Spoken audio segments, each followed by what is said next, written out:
Deep in the green fields of England stands a mystery older than history itself. Stonehenge, a circle of giant stones, has watched over the land for thousands of years. Who built it? Why? The answers are lost in time, but the stones whisper secrets of the sky. This is the story of Stonehenge and the power of celestial alignment. Long ago, before writing, before cities, the people of ancient Britain looked to the heavens. The sun, the moon, and the stars were not just lights in the sky.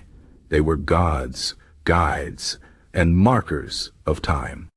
The changing seasons ruled their lives. When to plant crops, when to harvest, when the long winter nights would end. All these things were written in the stars. And so they built Stonehenge, a temple to the sky. The first stones were placed over 5,000 years ago. They were not the giant standing stones we see today, but smaller markers, perhaps made of wood. Over centuries, the site changed. The people dragged massive stones from far away, some weighing as much as 50 tons. How did they move them? Some say they used ropes and logs. Others say magic. Whatever the truth, the effort was enormous.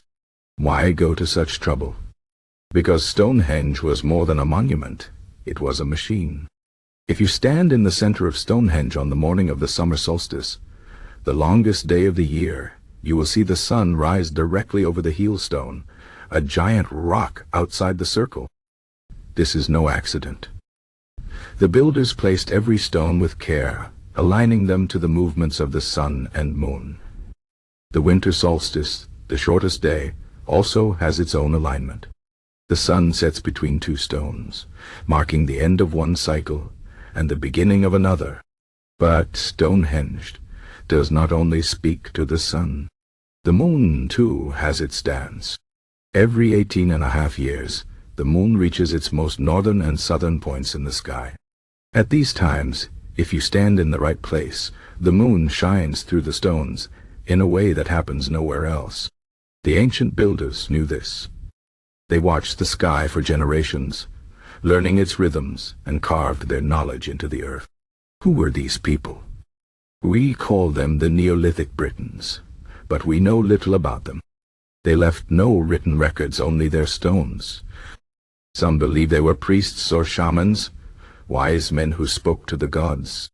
Others think they were farmers, grateful for the sun's warmth and fearful of the cold. Perhaps they were both. What is certain is that they understood the sky in a way we have forgotten.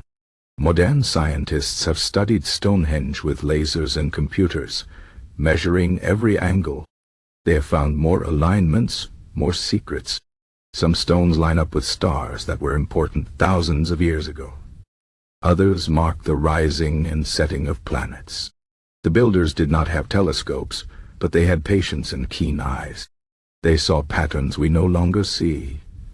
But Stonehenge is not just a calendar or an observatory. It was a place of power.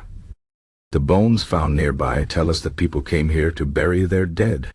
Perhaps they believed the stones were a gateway to the afterlife, a bridge between earth and sky.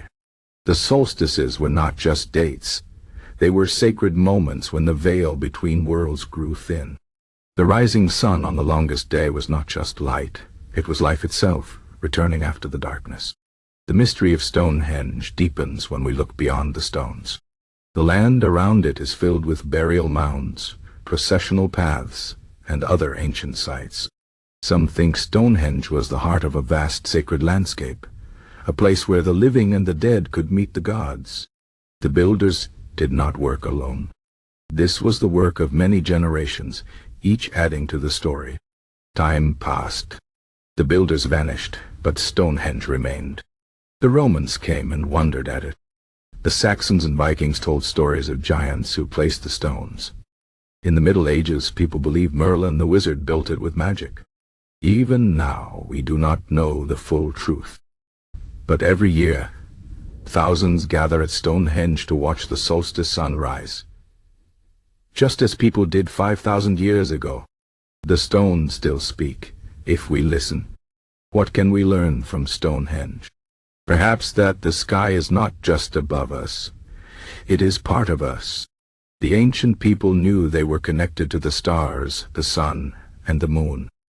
They built Stonehenge to honor that bond. In our modern world, we have forgotten this connection.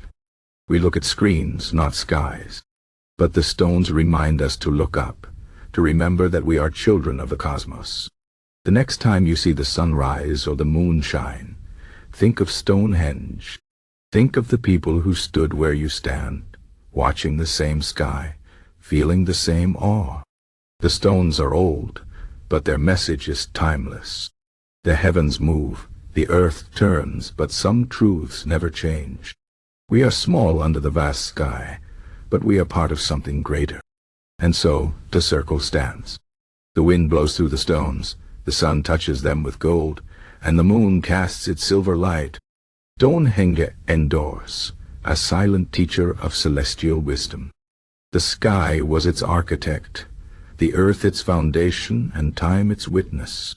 The mystery remains, but the stones still point the way, not just to the sun and moon, but to the soul of the world itself.